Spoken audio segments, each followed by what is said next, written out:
good morning, everybody. Welcome to Coast to Coast. I, of course, am joined by Pags, Stat Guy, and shout out to Comcast for making it possible for me to appear on screen today.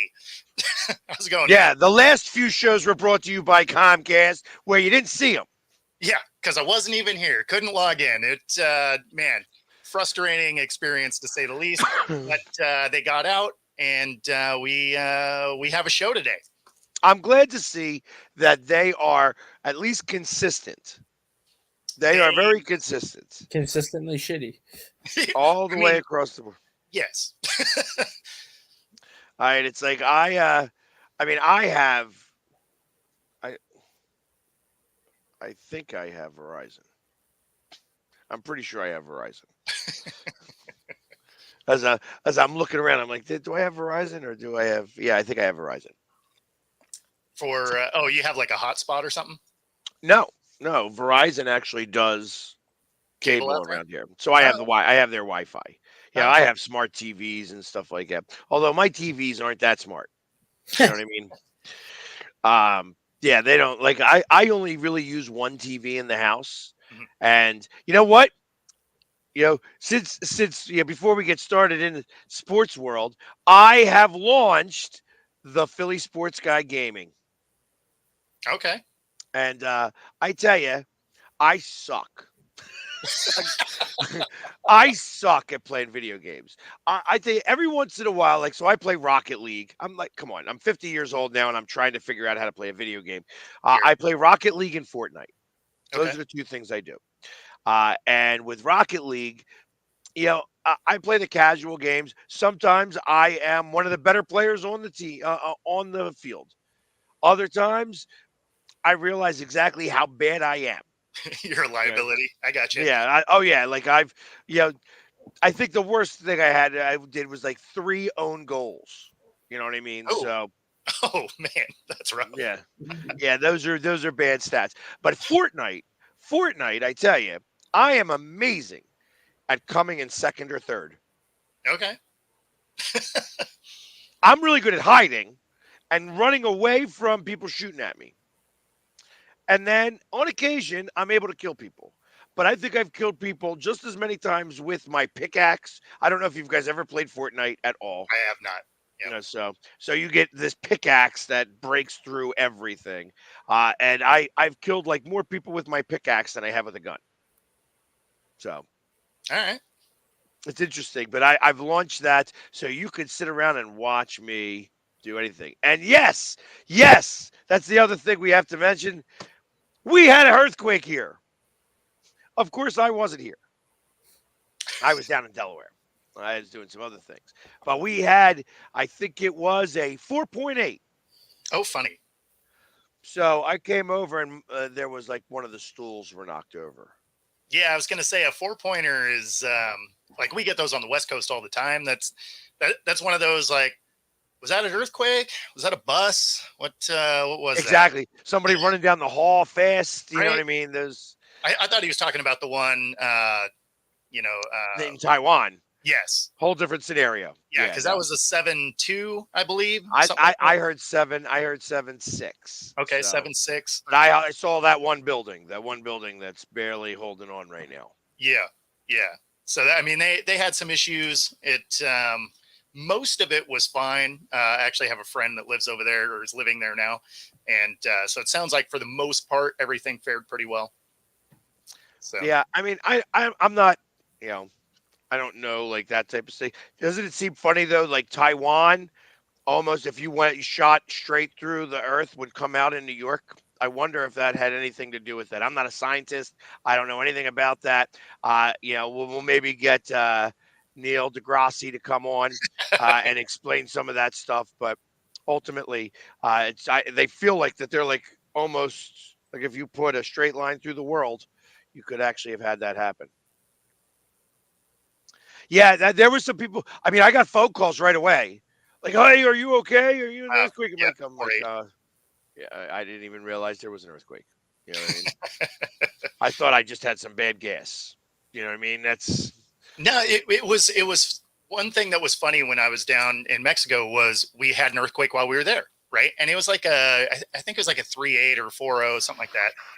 where we were, and like we've had them enough through my life that I was sitting there working on my laptop and I felt it and I was like, my exact reaction was, oh, funny, we're having an earthquake. Like I didn't get up. I was just like, oh, I mean, that's funny. And then I was like, all of a sudden we start hearing people running up and down the hall and stuff. And I was just like, oh, okay, I wonder what's going on. So we go outside and again, like a 4-pointer here in the Northwest, like you don't think twice about it. Like you're just like, okay, cool, I guess. But so they're all freaking out and everybody runs outside, which, if here they tell you don't do that, right? Because things fall and whatever. And so everybody's out in the street and they're freaking out. And I was just like, okay, so like what are we doing? Like I got stuff to do. And so then there were people handing out bread, right? And I was like, what the hell is this bread about? And it was it basically called it an anxiety bread. So like you eat bread because you're scared, right? And I was like, oh, that's funny. We do something like that in the US. It's called beer. And so but yeah, no, it was funny and it like derailed the city for the day, right? And it was very interesting by comparison. Yeah, I mean, this will get talked about. It won't derail us, but this will get talked about for a week. Oh, yes. Yeah, I mean, I had people from Tennessee calling, and texting to say, "Hey, are you okay?" You know what I mean? It's like, and I'm like, I'll be honest. So Chris is saying that his bed was shaking. He probably felt it a lot more than we did down here. Oh, gotcha. Because he's further north, and it was in North Jersey where this occurred. So to feel it in Philadelphia is still funny. You're probably getting the ripple effect, which is about a 3.8 or a 3.7. That there is. All it is a little bit of, yeah, that's that. You know what I mean? And that may even been too much. Probably. But I mean, I was down in Delaware, so I didn't feel it at all, and I was down towards southern Delaware. So, and I got back here, and I missed I'm like, yeah, how about that? But I was in the last earthquake that it was in this area, and it was similar, like a 4.8, and I was on scaffolding, and I was wondering why somebody was shaking the scaffolding. Nobody was shaking the scaffolding. We found out afterwards it was. So the one that I was in that was a very real earthquake was it was the Nisqually quake here, and I worked for a company named Genie, right? Like they make Genie lifts, right? So they make scissor lifts and stuff, right? And so I worked there at the time, and I had an early shift, and so I was at lunch when this earthquake happened, and my truck starts bouncing, right? Like I'm eating in my truck, and it starts bouncing. I'm thinking, one of my coworkers bouncing on my bumper or something, right? Like being a jerk, and all of a sudden I look up, and you can see the windows in the building flexing in and out. And then the field behind me, you could actually watch rolling like waves. I was like, oh, that is amazing. I was super glad I wasn't inside because it had floor to ceiling parts racks full of steel parts. So I was glad I wasn't inside. Obviously, that one sent everybody home because that was a 7.2, 7.4, something like that. So it was a real quake. And they're like, yeah, we have to make sure the building isn't going to fall down, so you all should go home. It's like, that's fair. I'm all right with that. Yeah. Let's do a quick check, make sure everything's okay. Toilets are still on. We don't want anybody flushing, so just like that's because I mean a lot of that stuff is affected. You know what I mean? Sure. It's like when there's a pipe all of a sudden breaking is a real thing. So, yeah. So that basically what fell down in Seattle during that quake there was the brick facades. The brick facades fell down. We didn't lose a whole lot of like actual buildings, but the thing that is kind of dumb about Seattle is if you ever come to Seattle, you can do the underground tour, and that's actually the original street height of the city. So the city is built on fill dirt in a location that has a lot of earthquakes, which is hilarious because you have all these buildings built on jello in a spot that shakes a lot. It's wasn't exactly the most forward-thinking thing, but our building standards for earthquake preparedness is pretty impressive. So like the Space Needle itself can actually withstand supposedly up to a 10-0. Really? Now I don't really want to find out because everything else Everything else ain't going to make it. You know what I mean? ain't nothing living that through that. But maybe the Space Needle will be the only thing still standing. But it's actually pretty impressive the way they build the buildings, because even in high winds, if you go up in some of our taller towers, you can feel them move around. Like you can feel them sway in the wind. What was the Space Needle built for? Oh, the 68 World's Fair. They just said, "Hey, we need to have this right here." And well, that was a thing in the World's Fairs, is they built like goofy stuff. So like the one that was in New York, they have the two like the what are they? They're like discs or whatever. And then Toronto, they have their needle, right? That was part of the World's Fair. So they built these extravagant things for the World's Fair. It's actually kind of a bummer that they don't really do them anymore, because I was going to say it's one of the things that has gone by the wayside. Yeah. It's too bad though, because they did build some cool stuff for those things. Yeah, I guess it's all comes a matter of money. Who wants to spend that type of money? It would be cost $1 billion to have a World's Fair now. Oh, at least. And then, would you really have good turnout? Because I mean, back then it was, it was the only thing that happened, right? Yeah, it was the world. And now it's like, okay, yeah, I can catch part of it on TV, whatever. I don't know I don't know how good the turnout would be based on how much it would cost to put it on. Yeah. All right. Anyways, so I guess we should start talking some sports a little bit. Probably. I mean, I know people are wrestling in WrestleMania, and hopefully that stage made it through the earthquake. Because that was a fairly impressive stage they've been building now for over a week or so. But as I was looking, I want to start off with this, because we're in we were talking about Comcast, how they were really cool to finally get stuff working. And I wanted to go and talk about the fan who caught Ohtani's first home run as a Dodger. Yeah.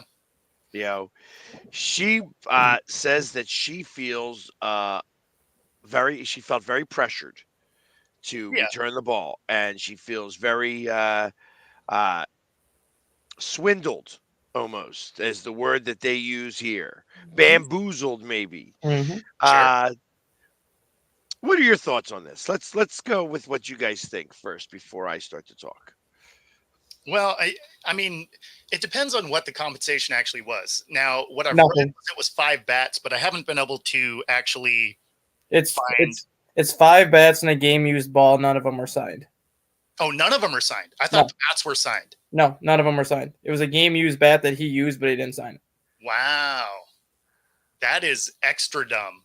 I thought they were signed bats at least. So, yeah, they she did. She got hosed. Like, that's because she would have been able to sell that ball for a lot of money. I'm at the point where I'm done with Shohei. And in a matter of 3 months, Shohei went from being one of the most beloved baseball players for a lot of fans to being the villain and one of the most hated baseball players. It all started with his contract deferral, which was his idea, not even the team's idea. It was his idea to defer the money. Then you have the gambling scandal now with his interpreter, which Shohei is being investigated for as well. And now you have this incident. I'm going to say this right now. Shohei is not innocent in the gambling situation. No, of course. Shohei is going to be suspended at some point this year because there's just too much evidence behind it that you can't get away from it. Yep. And now he's doing this.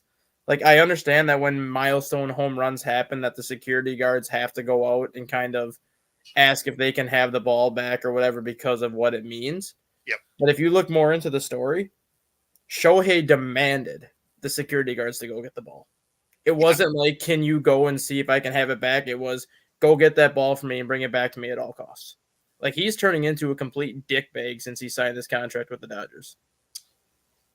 Yeah, I mean, it just means that he was to begin with, right? Yeah, exactly.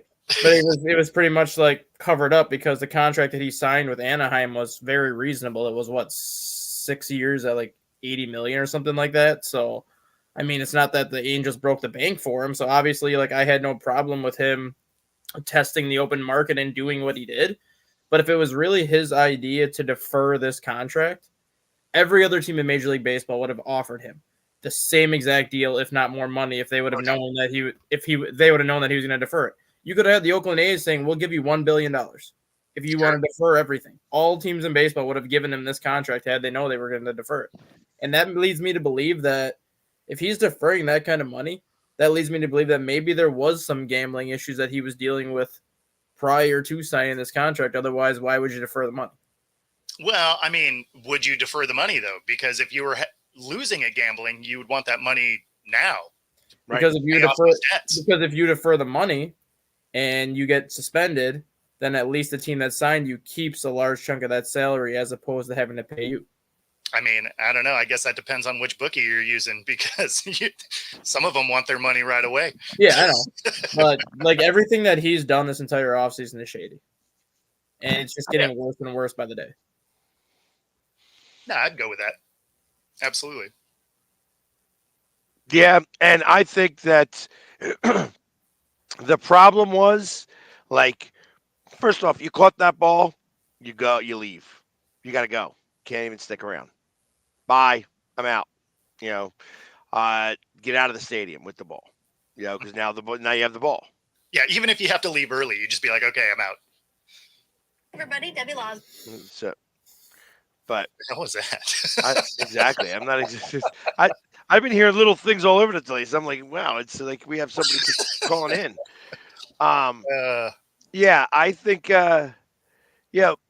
The fact that you never give up the ball. You don't give up the ball. Yeah. No. His ball is mine. His ball is mine. Keep it. I don't care. If Ohtani wants it, then he can come over and, ask for it himself. That's right. I might give it to him. He can come over and give me the money he owes his bookie, and then I'll give him the ball. Yeah, I mean, that's the biggest thing is that, the rules in baseball let you keep that ball. Mm-hmm. Right. So, I mean, you're under no obligation to give him that ball back. And I was at the game that Barry Bonds hit number 71 to pass Mark McGwire. Yep. And it was a 57-year-old man that caught the baseball. And obviously there's like 50, 60, 70 people trying to take it from him because they knew how much that ball was going to be worth. Sure. Obviously security has to be there to separate everybody to make sure the guy's okay. And the moment everyone was separated, security's like, do you want to keep this ball or do you want to give it to us? We'll give it to Barry and figure it out from there. And the guy's like, I would like to talk to him and have the opportunity to keep it. So he gave it to the security guards. They put it somewhere else until the game was over. And then after the game was over, that man got to meet directly with Barry Bonds to figure out kind of what the compensation side of things would be. That's how this should have been handled too. No doubt. Don't demand the security guards to go over and get the ball for you. Be like, hey, go check with whoever caught that, see if I can have it back. And if I can, we'll figure it out after the game what to do with it. Yeah. Well, it'd be tough. The problem is that we don't know. We don't really know that he demanded the ball back. No, we don't. That's all hearsay. So it sounds better in the story. Well, and it could have been one of those things that is lost in translation, right? Well, I look at it more as you never ruin a good story with the truth. Yeah, that's You right. know what I mean? So, I mean, it's a much better story with him being the asshole. But you can't give up the ball. No. I got the ball. Just caught the ball. Taking a picture. Ooh, I'm out. Bye. This is too much money. Listen, I only spent $100, $200 with the parking to come to this game. I got $100,000 in my hands. I'm putting it in my pocket and walking out. Yeah. That's what I would do. Yeah. Well, and so like this one, they wouldn't certify it. The thing is you're all over the screen, right? So they're going to know. It's not like you're a random person they've never seen before. Like they'll have you on video catching that ball. So, I mean, that's exactly right. What Robert said right here. Yeah. That is the biggest part of the story right there, where they basically threatened her to give the ball back, saying, if you don't give it back, we're not certifying it and you're not going to be able to sell it for anything. That's the whole part of the story that just is complete bullshit. I still think you'd be able to find a way to get that certified because, I mean, at the end of the MLB has to certify it, though. If MLB doesn't certify it, you can't get it officially certified because they put that certification sticker on it. They date it. They do a bunch of stuff with it. I have a hard time believing that MLB did that.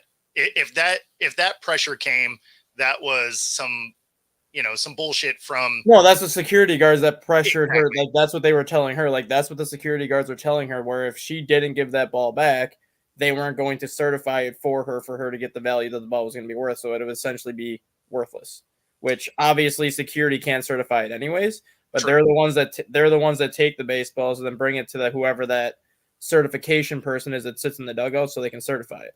So they basically there's a lot of this that I would just be like, screw you. Yeah. Bullshit. You know what I mean? Bullshit. Yeah. You know what? I'm taking the ball with me, and then he'll never get one. Then he'll never get it. And I'll stop being a fan of this team. And I'll sell this, and I'll start to become a fan of the Angels. Right? Because you guys suck ass. Yeah. Yeah, and I will. I hate the Dodgers. And the Dodgers suck. That. They suck as a franchise. They suck as the way that they do business with each other. I hope that they fucking burn in. I gotta watch my language. Yeah. I hope that they burn this year. You know, that's where you pop your phone out and be like, "Tell me that again." We are on Facebook Live or whatever, Instagram, doesn't matter, right? Like, say what you're telling me again, right here. You're not going to certify this. Why? Yeah, exactly. Yeah, I mean, it's just no.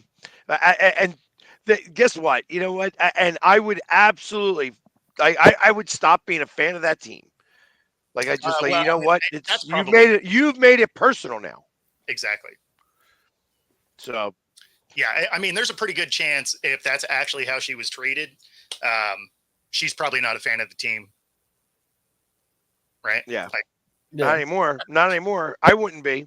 Not only would I not be, I would be making a stink about it. Like, this is how they treat their fans. I bet you there's tons more stories, and start having friends make up stories. You know what I mean? Just start to badmouth them. Do it like they do on Yelp. Yeah, no, exactly. Yeah, that would be exactly it.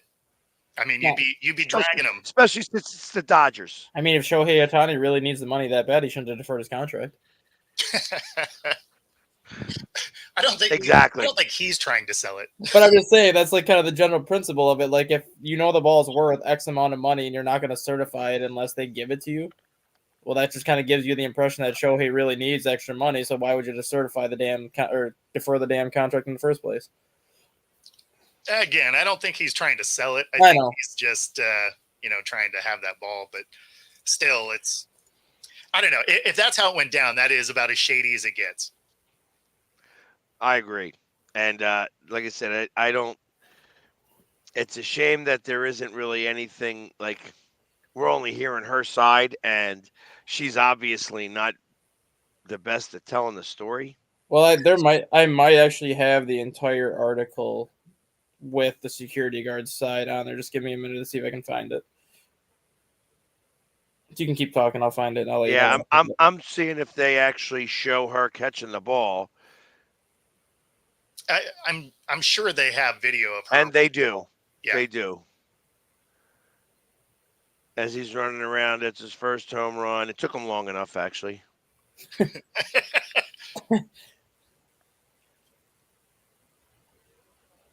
Yeah, but they didn't really show her face.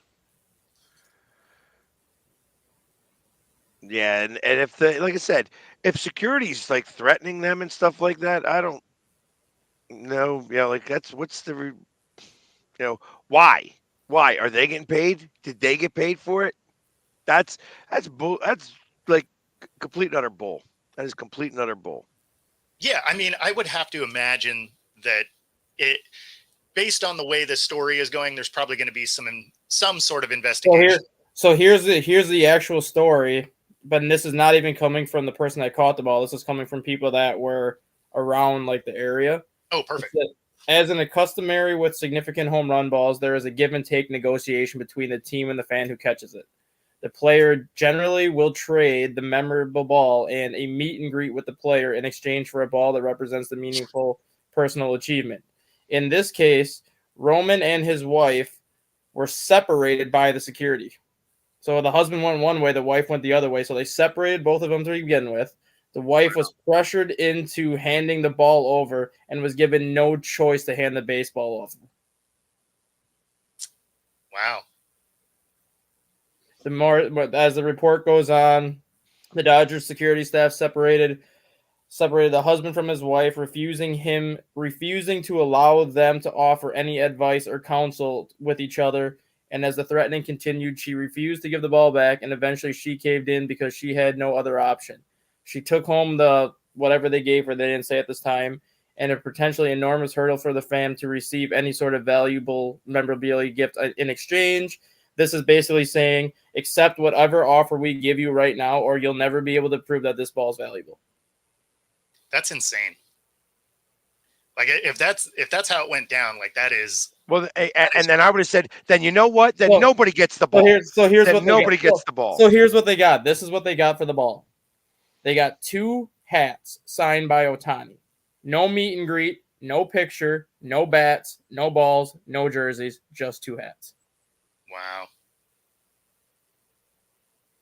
That is terrible. You want to talk about a dick human being? Right? That is a dick human being of a baseball player. That is crazy to me. For reference, the Dodgers have a signed foul ball that Shohei Ohtani hit in 2021 at Dodger Stadium for whatever reason, and that ball is being sold for $15,000 in the pro shop. So they're going to actually take this ball and probably put it in their pro shop and sell it. Not even give it to Shohei. Interesting. Yeah. I mean, that's a bad look for. July 9th, 10th, and 11th. No matter who ends up with that thing, that's a bad look for the organization. That's a bad look for Ohtani. That's a bad look for baseball, really. And this is directly coming from her husband. They really took advantage of my wife. There were a bunch of security guards cornering around her, separating us. They wouldn't let me talk to her or give her any advice. There was no way for us to leave. We couldn't even leave if we tried. There were security guards behind her, security guards next to her, security guards in front of her. They had her pretty much cornered in the back and gave her no choice but to give up the baseball. Otherwise, we would have had no proof that the volley was valuable, and the gifts that we received were a complete slap in the face for how much that ball was worth. Yeah. I mean, they're not wrong. I mean, and see, here's the problem. There's no rules. There's no rules that govern this at all. You know, it's like, all right. So is she going to be able to create enough bad press? Well, I mean, the story's on the Chicago Cubs website. The story's on one of the Chicago Cubs main media pages that does a bunch of stuff that's Chicago Cubs based, but they also cover Major League Baseball on their page. So this story is getting out on other pages that are going to get on other team sites. So the more that this story gets out, the more backlash is going to come and the more publicity she's going to get, which is bad press for the team. And as if that team needs any bad press as it is already, considering how the deferred contract situation is giving them enough bad press. Yeah, I don't think they care, honestly. They don't care, but you're going to make your team hate it, and eventually, I hate to say it because I don't like when it happens, eventually people are going to throw at Shohei. Good. Throw at him. Yeah. Throw at him. Yeah. I mean, I could see that happening. I mean, you can't really do much with Yamamoto as the pitcher because pitchers don't hit anymore, but... I mean, you can because he hasn't pitched very well. So you can just hit that pitcher. He's out there throwing batting practice. Yeah, I'm looking on the schedule. They show up July 9th, 10th, and 11th. Okay.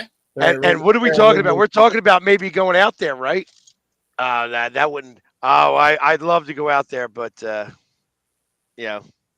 they'll kick me out of that stadium if that's the case. If I start yelling that stuff. I think that would be hilarious, though. some video of you getting escorted out of the stadium, I think would See, be. but that would make the Mets right, and I couldn't do that. Okay. All right. Yeah, the Mets did something this season, or at the end of last season, actually, and they made a video. They're all talking about the jail or the holding cell that they have at Citi Field. There's a holding cell, Did you get a and visit? in the video, they talk about how it's really only meant for unruly fans and guys that are getting kicked out of the stadium. And they show a picture of me. Nice. That's awesome. It was a great picture too. It's me smiling. You know what I mean? But ultimately, I sent them a cease and desist on that one. No, So, that but- makes sense. Yeah, So they took it down right away. But Bleacher Report kept it up. sure. So Well, if that's you because find they're the just short, the reporting on Citi Field something. jail, yeah, like I could bet you I could find it on YouTube and you could see it. It's That is hilarious. yeah, it pissed me off actually. No, I mean, that makes sense, but from the outside, it's hilarious. Yeah. Like, you're supposed to be mad about it. The rest of us just get a laugh.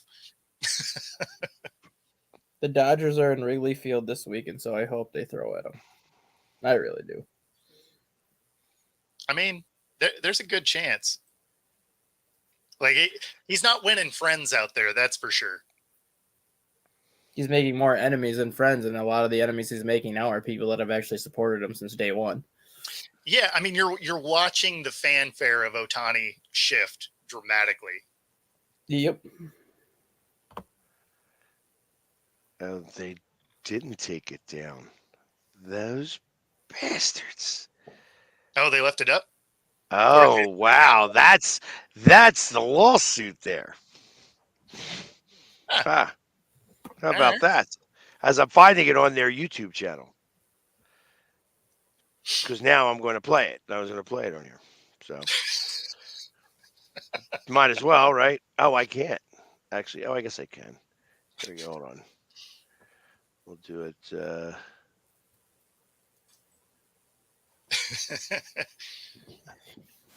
So here's the, You so, so sticking with Ohtani for a minute, I kind of wanted your guys' opinion on the whole like the gambling stuff that they're investigating. And like I said, there's no way that you sign off on a $4.5 million transaction and not know where it's going.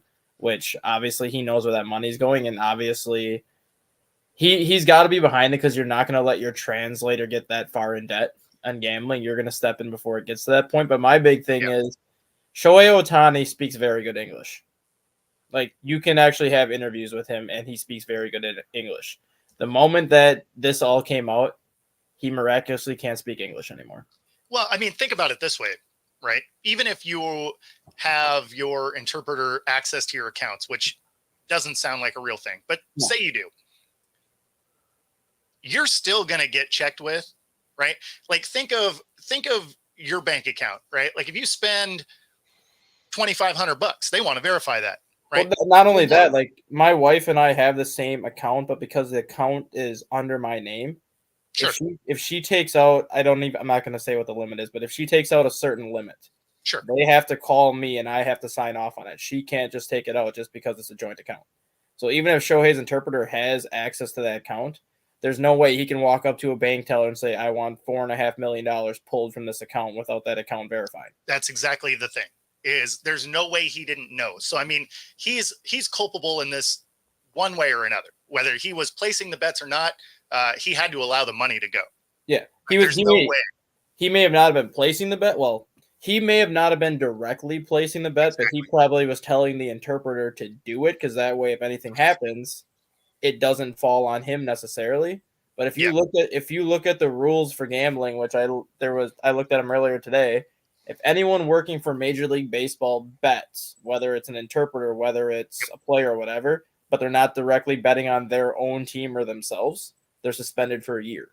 If they're doing it on themselves or on their own team, they're permanently suspended for life. So now the question is, they need to look at every single bet that was made to determine what these bets were placed. Because even if Shohei didn't directly place the bet, if he knew anything about it at all, he's just as guilty as his interpreter is, which leads him up to a 1-year suspension or longer.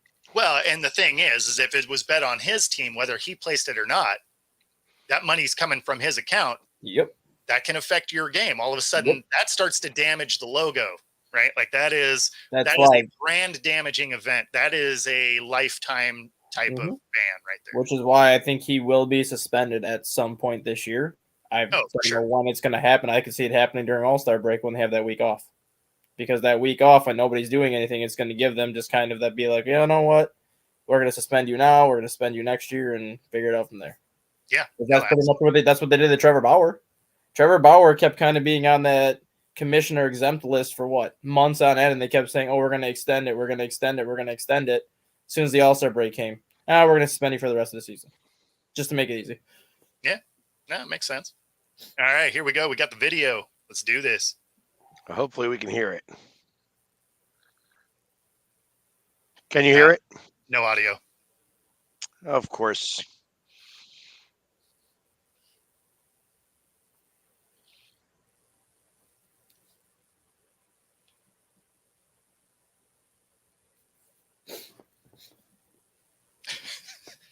They removed it. Actually, they removed it. It's no longer there. You can take it off. So it was just like part of the thumbnail or something? No, it was there we go. They redid the video. Oh, okay. And they removed it from that video. Was not the way it was. It was I'd have to find it on YouTube.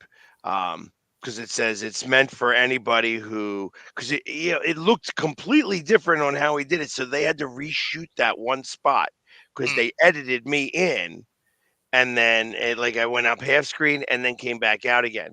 So they did comply. I'm glad I saw that because, like I said, I put out a cease and desist for that. No, rightfully so. Because that does paint in a bad light. Exactly. So, I mean, that's the thing, Rob. If there's any link to it, then you have to wonder if he's throwing games. Like, did he just have a bad game, or did he have a reason to have a bad game? So, especially if he's trying to hit some of the over under type of things, right? So, as soon as that comes into question, because if there's anything we know about the leagues don't actually care about bad press. That's not what they're about. What they care about is if they're viewed as fixing games, because that gets rid of viewers. That gets, that damages the leagues in general. But I mean, as far as it hurting the league, like anytime there's press, they like it. That's why nothing happens when it's domestic abuse or anything like that. Like, they don't care. They're not actually invested in that unless there's Ray Rice style video. Nothing really comes of that, right? So but soon as it's, there's been gambling, there's a potential that somebody's fixing games. Well, that damages the brand in a different way. And that's really the only thing they care about, because that takes money out of their pocket. Exactly. And the funny thing is, there was 11 athletes who were suspended from gambling in 2023. Sure. Baseball is the only sport that did not have one. Yeah, of those 11, 8 of them were on the Lions, right? No, 4 were on the Lions. 6 of them were actually in hockey, surprisingly. And then 1 was in basketball. But baseball was the only sport that did not have anybody suspended because of gambling, which kind of leads back into this whole situation where do they even care that players are doing it? Yeah.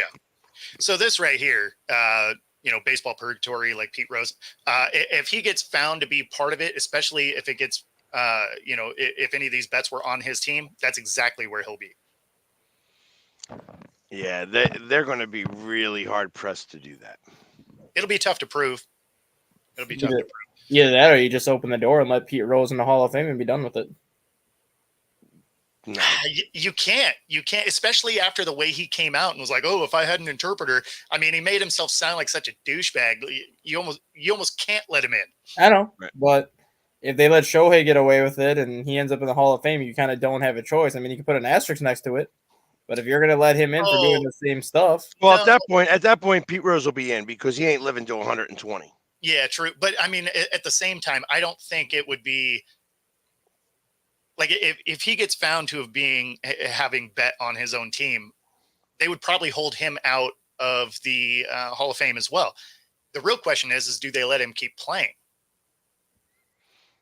Because it's like, okay, foregone conclusion, you can never be in the Hall of Fame, but we're going to let you keep playing. Like, No. because now it comes into question: are you throwing games still? Like, obviously, you can't play to get in the Hall of Fame now. So are you just trying to get some side money? Not that it seems like you should need it with a $700 million contract, but at the end of the day, anytime you step on the field, that'll be a question moving forward. So, I mean, I don't know how you could let him play anymore. I mean, it is Major League Baseball. It is Rob Manfred. And if Shohei's making the money, he'll probably swoop it under the rug, be like, oh, you're making me money. Go ahead. Well, and that's why I think their investigation is going to be like, oh, we couldn't find anything that directly ties, even though there's no way in hell that he's not involved in some way. Yeah. The Savannah Bananas would get a lot better, I'm sure. Savannah Bananas are great. They would probably not, that'd be the only place you could go play ball. Or just back to Japan. Yeah, that's Actually, Japan. I don't know that Japan would take them back like that. I bet they would. With like all their stars now going from Japan to the United States, they would take him back because then that gives them another star to just market. No doubt. Yeah, that's the way I was looking at it. Is it would make sense for their league to bring him back. And because theoretically speaking, let's just say this investigation takes, we'll just say 3 years just to come out completely. And then they said, you're guilty. So the final 7 years of his contract, he can't play. The Dodgers still got to pay him those 7 years. I don't think they would, though. No. Because most of these contracts have a clause in there that if you do anything that Defamation of character clause. No, but I think they would still have to pay him that $2 million. I don't think they'd have to pay him that the rest of the money that he No. that money stops immediately. Like soon as I was going to say, because if he still got paid that $2 million, he could essentially go to Japan, and Japan wouldn't even have to pay him because the Dodgers would have to keep paying him that 7 years. But even at that, if he gets kicked out of baseball in 3 years or whatever, he would just he would get to amass. Yeah, the question would become is he able to get the back money because he deferred it? I think he would get the money he deferred. So if he plays the 3 years, I think he would get that. What 3 years deferred? I mean, that's going to be the question. So because if I'm the Dodgers, I'm not paying it. He probably could get that because it's for those previous years, right? Deferred money from a. So I mean, he probably could because basically they'd have to pay him everything the contract is supposed to pay him for the years that he's there. As soon as the day of, that thing, then everything after that can be wiped away. But I would bet that he still has to get the rest of the compensation for the years he played. That's why, like, if he ended up going back to Japan, let's just say the Dodgers owe him that $70 or the $68 million for 3 years. That's close to $200 million they owe him. You just go to Japan and play for free because none of those teams will have to pay him. Dodgers are just sending whoever is going to the $200 million and be like, here's the $200 million we owe him. Divvy it out how you want to divvy it out. So no, I don't believe there's any kind of international suspension that can happen there. They're different organizations overall. Yeah. And, truthfully, actually, had he done that, I see him. We're not even through the first week of the season yet. Right. Stay true. Listen. Like I said, gold flakes on my pizza.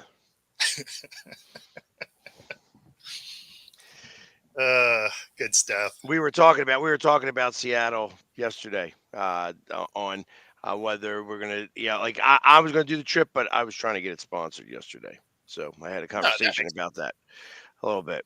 So, but the sponsor isn't there yet, so I got to find a different sponsor for Seattle.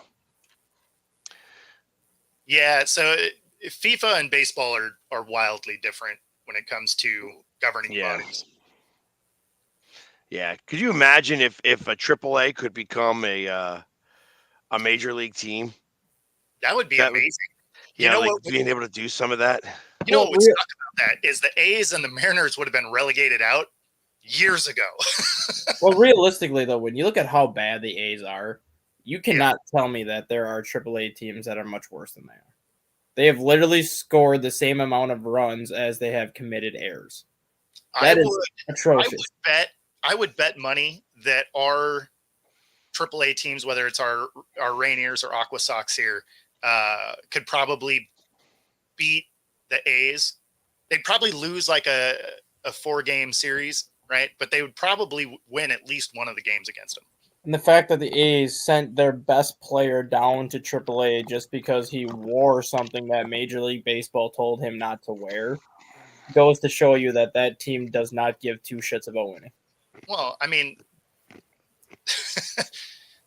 they have one good player. And they send him down to AAA. I know, but it's not like you're going to win games with one dude anyway. But I'm just saying, though, they literally he wore. I don't even know what it was, but he wore something that the commissioner told him not to wear, which it is what it is. Sure. But you're trying at least to have fans show up. Obviously, not many fans show up anyways because they hate the team now and they hate the owner. Yeah, I was going to say, I'm not sure if they had more errors or fans. Fans. Oh, errors. Your best player who hit over 300 last year, who stole 67 bases last year, who was hitting close to 500 in his 4 games this year, you send him down to the minors because of something he wore. That just goes to show you that the A's don't give a shit about anything in their franchise. Just like, well, you wore a shirt that you're not supposed to wear, so instead of us paying the fine for you, we'll send you down to AAA, and you can go hit a 700 down there and do nothing. Yeah. Yeah, it's... Oh, I don't know. I would stop hitting. Be like, oh, okay, I guess I suck. Now, what would really be funny now, which could really throw maybe a wrench in the Las Vegas expansion plans, is if the A's go to Sacramento, which they are next year through 2027, and all of a sudden they start averaging 17,000, 18,000 people a game in Sacramento and actually start playing better because they're getting more revenue, they're getting more fan support in Sacramento. That could all of a sudden throw a wrench into the Las Vegas expansion plans where it's like, shit, maybe we should just leave the team in Sacramento and then redo this. Well, I mean, it wouldn't surprise me for them to try to do something like that. The hardest part is that realistically, if they're going to expand, you need 4 teams. I don't know why I feel like that, but you just 2 teams is going to throw big wrenches in shit because ultimately, I mean, you have everything set for 5. You're going to switch it to 4 divisions. You're going to make it like football. That's the thing is that's probably the route they end up going. There's a little bit of a I've only heard 2. Huh? I said I've only heard they're going to expand to 2 teams. I haven't heard 4. No, exactly. But I think that's where you end up with the scenario where you do change your division lineup. So you'll have then 4 division winners and 2 wild cards. Yeah, probably. Because you'll probably do 4 divisions of 8 instead of 8 divisions of 4. Yeah. Because if you did 8 divisions of 4, because if you did 8 divisions of 4, you would have the 4 and 2. But if you did 4 divisions of 8, then you're looking at 2 division winners getting the top 2 seeds and then filtering it out the next 4 best teams after that. But you have 6 divisions now. Yeah, you have 6 divisions now, but I'm saying if you went to 32 teams, you would basically have 2 divisions of 8 on each side. So, yeah, but so it becomes a matter of, doing it that way, because you have to think about this in terms of the schedule. How many times are you playing these teams? So ultimately, because you're playing now every team at least 1 series. Yep. And it alternates which year, like, this year we're at home, this year we're away type stuff. And those are 3 games. You have 13 games against your division, and then 7 games, I believe. 6 or 7, depending. Yeah, against your interdivision. Interconference. I guess so. I mean, literally, it's you'd have to change all of that. So you have 13 games against 7 opponents now. That doesn't leave a lot for everybody else. Well, yeah. You're going 6 because you still have to play 8, 6. It's 48, and then get everybody else in there for one series. That's still a whole nother 48 games. I don't know that works. I'm gonna try to figure out the math on it too, because if it's Or maybe it is. Maybe it does work. Who knows? No, I think it ultimately would work. You would change probably some of your interconference play. If you did have to short a couple of games out of that layout, that's probably where you'd do it. But I could see if they add to changing it to a 4-division, conference, because it's not like we haven't seen that work. Right. So that would probably be the easiest way to do it rather than having, 2 divisions that just have a couple, have an extra team. Right. Because then if they wanted to, the one who would win the conference actually would get the bye if they wanted to add a 7th wild card team like football did. Exactly. So, I mean, it's definitely got a path that it works well. It also allows them to realign teams if they want. So, which they probably would, right? Because now you're going to change the way the divisions are. So now you could, if you wanted to move some teams around within conferences, that obviously you could do that. Or would you need the AL and NL at all? No, I think you still do that. I think it would be similar to when football did that move, right? Because they had 3 divisions at one time, or 3 divisions within conferences at one time as well. So, I mean, I think they could follow the blueprint the NFL gave them. There's more games, obviously, but I think they could follow that blueprint. Yeah. Well, at least this year, it's not going to end in November. I think that the last game 7 would maybe be November 1st or 2nd. Because everything was earlier this year. That's why they started in March. They still got the days off, and they're ending actually in September this year rather than in October. Yeah, well, I think that's because of the impending expansion is going to then return it another, week or two as they... They're not going to go play in Sacramento, though, are they? Like, No. That's the problem. I don't like the ownership of that whole group. There's no way that happened. I think ultimately it gets pushed to land in Vegas, despite the hiccups. I think they ultimately get a team, but even though the fans don't want them to go, Las Vegas doesn't really seem like they want them so much. I think so. I just did the math. Okay.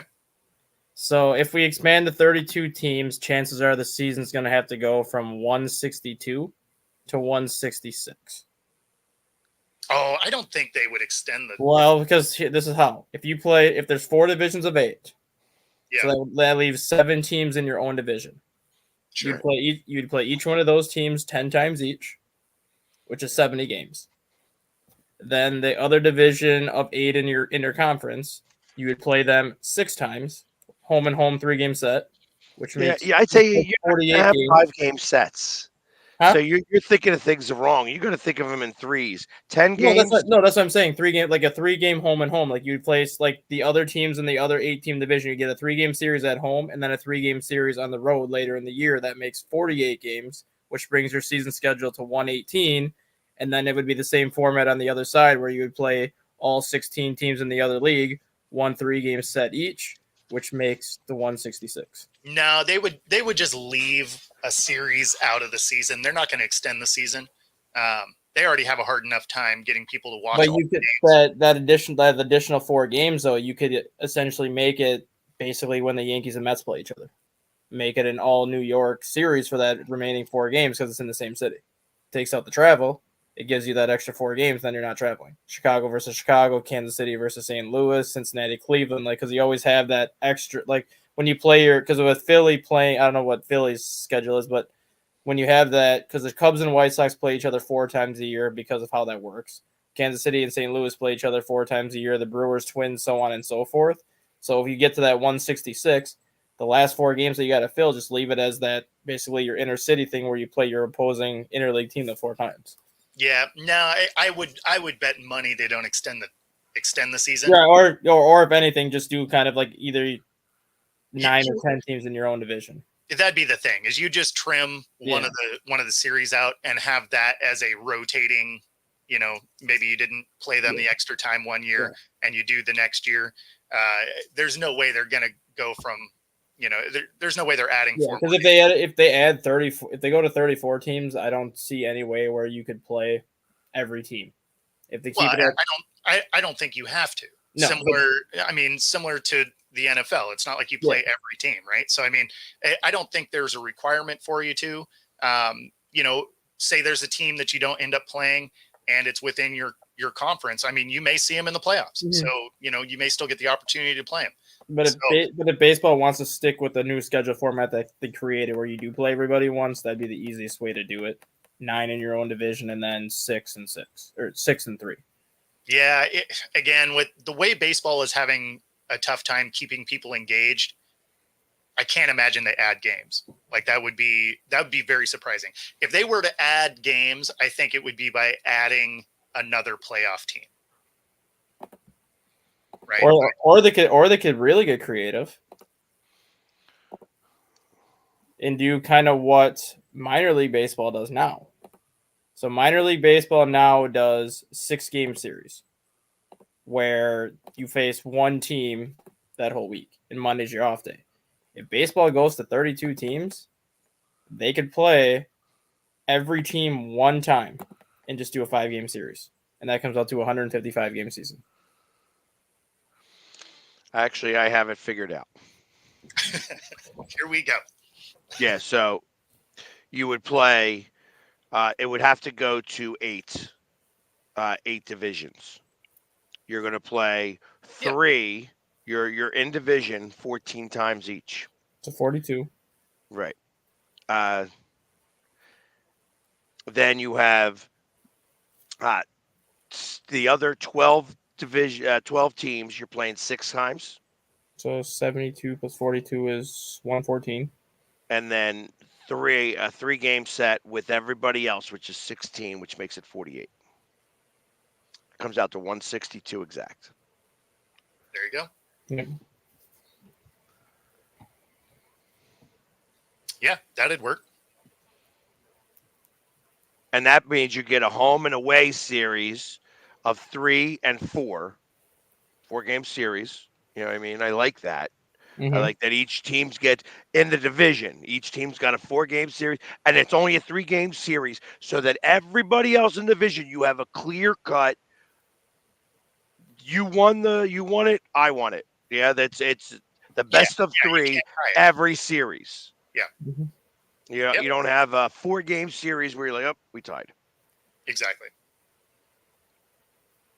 I like that. I like that setup. And that's with 2 extra teams and going to 4. So that means you'd have, because ultimately you are going to have a division that has the 4 teams. Somebody's getting in there with like 78 wins. Yeah. Yeah. You hope that doesn't happen, but ultimately it's going to wind up happening. Yeah. No, of course. I mean, it's what happened in the NFL, right? It's happened 3 times now where someone's won a division with a losing record. So, right. I mean, it'll happen, and all that'll happen is you'll get smoked in the first round, and it won't matter anyway. Yeah. Or you wind up winning. Watch going on a run, where that would be the funny thing to see. Like, hey, all of a sudden you guys got real hot at the right time, and next thing you know, we under 500 team wins the World Series. No, I mean, it's entirely possible. It was, when the Hawks did the,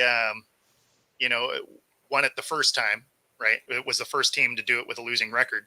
They went in and were supposed to get smoked by the Saints and won that wild card game. Now, they didn't do anything after that, but I mean, well, they were at home. I mean, actually, the odds say that, whenever that did happen, I know that they said it was the first time, but they said anytime that there was a 500 team that did it actually won, so that it wouldn't be a surprise to Sure. see that. Like, because I think Denver did the same thing. Denver wound up winning the division before Andy Reid got there. That's the Tim Tebow. They were 7-9, 7-9. And he wins the against the Steelers. Yeah. yeah. Yep. So Exactly. That was Beastquake. So there you go. All right. So MLB, give us a call. That's we right. got it all figured out now. That worked out. And we're right at the top of the hour. So let's do our station break here and see you on the other side.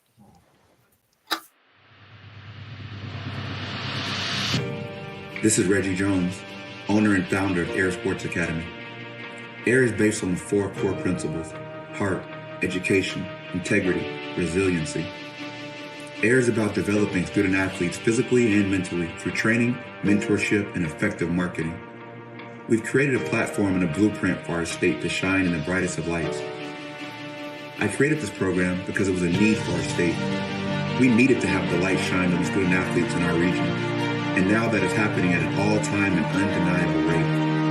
We created a lane for the kids in our state to get their college education paid for and set their families up for future success.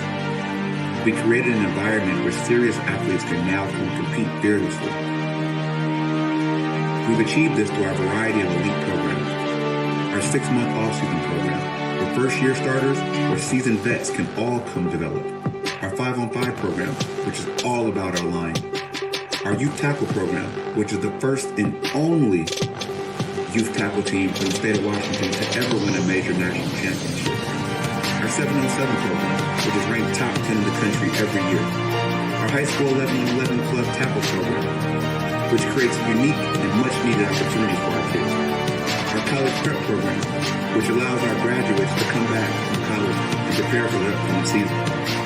Our track and field program, which creates an opportunity for our young air boys and air girls to continue to get faster. When you're a national program, you receive national respect, which is why when you look at recruiting boards and top player lists from around the country, you'll always find players from Air on those lists. Which is why college coaches from some of the most prestigious schools around the country come into our facility to recruit our players. The Penn State, Alabama, Oregon, Stanford, Florida State, the list goes on. Our players are being recruited, offered, and committing to some of the top schools in the nation. The experience our players and families receive is second to none. We offer a competitive brand of sports at Air. We are the ball. And with that comes great responsibility. Heavy is the head that wears the crown. This is Air. All right. Just enough time to get some toast. It was great. Exactly. Good stuff. So that's still in existence, I assume. What's that? Commercial?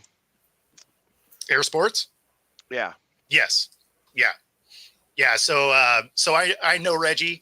So he runs that here in Washington. He was part of the 2009 Saints Super Bowl team. So that was his rookie year in the league. Nice. Yeah. He played with Malcolm Jenkins. Yeah, and then he moved around a little bit too, because I think he played, if I remember right, I know he played for the Vikings. He might have played for the Redskins as well. Who are you talking about? Reggie Jones. Reggie Jones? I don't think he was on Minnesota. I don't know though. I'm pretty sure he was. He was a corner. So for the Vikings, it probably would have been 2011, 2012, something like that. He played. What year was he drafted? 2009 to the Saints. He was part of that Super Bowl team. That was his rookie season.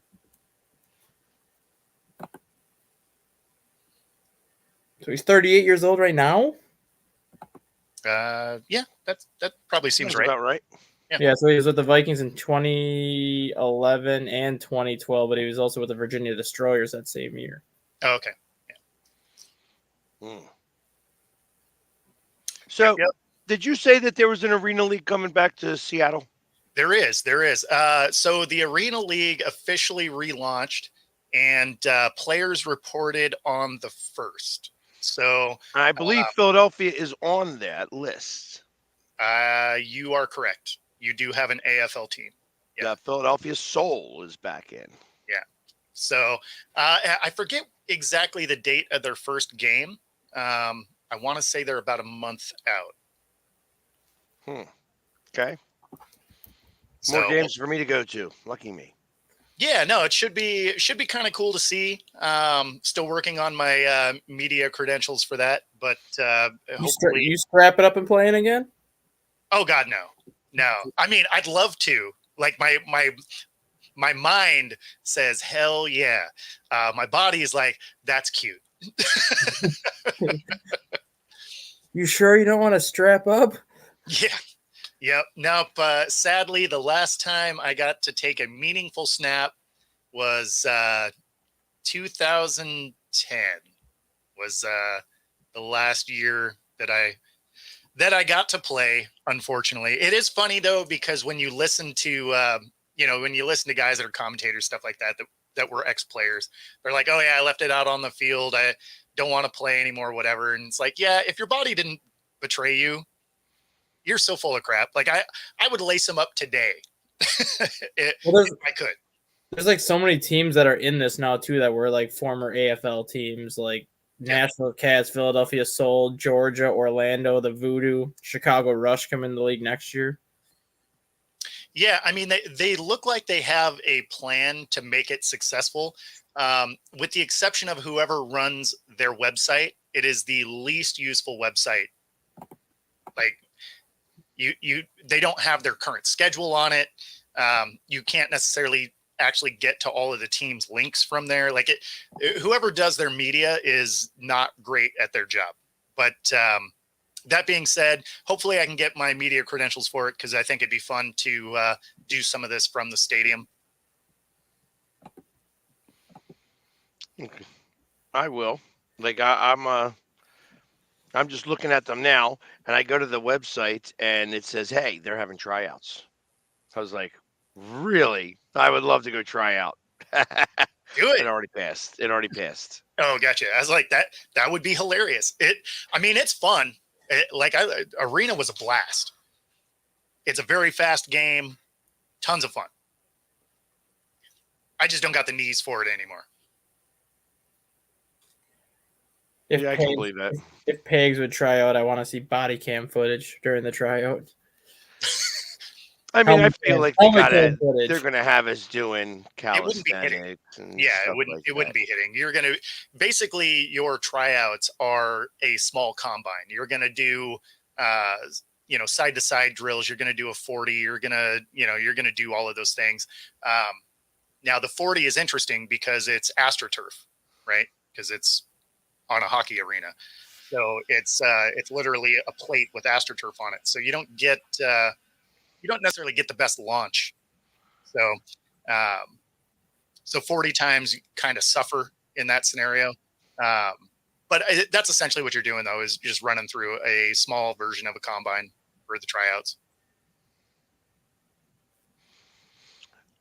Did you guys hear this? That they just moved the Marlins-Yankees game. They moved it back 4 hours on Monday because of the eclipse. No. Is the game at Yankee Stadium or in Miami? Yankee Stadium. That's probably why.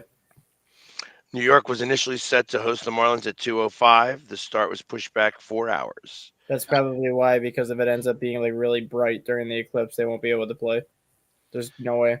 Or maybe it'll be really dark. Yeah, well, either way, there'd be like no way they'd be able to play for that X amount of time. Yeah, it's not a full eclipse in New York though. It is. Oh, is it going to be full? It's about 90%. Oh, okay. Yeah, because I thought you had to be further south to get the complete. No, it's actually like we're going to be about 92%. Oh, okay. So, and I was at the last place I was at was the last eclipse. I was down at I was on a roof in Alabama at Helen Keller Hospital in Alabama, in Huntsville. So, And I tell you, Huntsville is a very interesting place to go. Very interesting. Like you're driving down the road, and then all of a sudden there's a big freaking rocket on the side of the road. Scares the living hell out of you because it's like trees, trees, trees, monster rocket. When you don't know it's there, when you don't know it's poof. And he's gone. I didn't even see the private jet. I gotta go. Yeah, Oh, no, he said he had to go. He'll be back in 5 minutes or so. I'm like, poof. Bye, How long? guys. Butter and jelly sandwiches, poof. But Uh, yeah, so I was there and I saw it at 90% up on the roof, and it was hot as balls that day too. Yeah. I'll never forget that. But I actually have these red glasses that I got to watch the whole thing from and filmed it. oh, right on. Yeah, Right it was at 90%. It was like a 90% thing. Yeah, I've always wanted to go with my camera gear and get some good shots of the ring of fire, right? A fully eclipsed, and you see the little fire ring around it, and be like, oh, that'd be amazing. But yeah, I've just never been in a position where when it was going to happen, I could travel to it. Right. And they don't want anybody. They tell you to wear those glasses and everything because they don't want everybody just staring up at the sun for. Well, I mean, it can make you go blind because it's the realistically, while it's eclipsed, you could look at it. It's not going to hurt your eyes. But as soon as it comes off of that initial like snap of your eyes as the sun breaks back through can do some real damage to your eye. No, I don't know. I remember looking at it before, but maybe it wasn't. It got a little dark. It got like a little like dusk, and then it was like bright again. I was like, okay, yeah. It's not like all of a sudden the sun disappeared and then came back up again. No, like it gets real dark in when it's fully eclipsed. But if there's any kind of edge to it, yeah, I mean, it still stays pretty bright. Yeah, South Carolina probably wasn't too bad to see it. I know that the way it came across, it went across in a different way too. Like the whole pattern was much different. It wasn't like north to west. It was, like west to east, which seems a little odd to me how it went that way. And now all of a sudden it's going from, I don't know. Yeah, just the path that it takes. That's where we're going to start getting some of those flat earthers in here. Everything else is round. We're just flat. Exactly. No, one of the funniest experiences at a Fred Meyer, and I ended up with a flat earther behind me, and they're like, they're like CrossFitters. Like they're going to let you know that's what they are. You don't have to actually talk to them. They're just going to like throw it out there for you. Kind of like being vegan. So he's telling me about it, and I was, so I'm like, okay, I'll play along because I'm standing in line. So who cares? And so then I was just like, oh, well, I mean, how's that work if you're a disc? Because you wouldn't have atmosphere. And they're like, well, of course we do. I was like, well, I mean, think about that for a second. What's the last part of that word? Sphere is round. Like if you're on a dinner plate, like what are we talking about right now? Plus, right, exactly. If you had this, if gravity was still the middle, right? All of a sudden you'd start walking like this as you got closer to the edge, right? Because it'd be pulling you to the middle. Like there's a lot of things that don't really work science-wise, but whatever. Exactly. Like the other thing that you don't ever notice is like, and we don't need to get into this because we could start going down a rabbit hole, and that would be the perfect time to have Neil deGrasse show up and stuff like that. That'd be amazing. But the Earth, as we always would look at it and take a picture, will always look round. Sure, but it's nowhere near round. It looks like it looks like a very ridiculous, like almost like there's a big chunk of the circle out of it in this spot and such like that. Like there's no way that you're going to be able to ever turn it to be able to see it, like not looking round. But it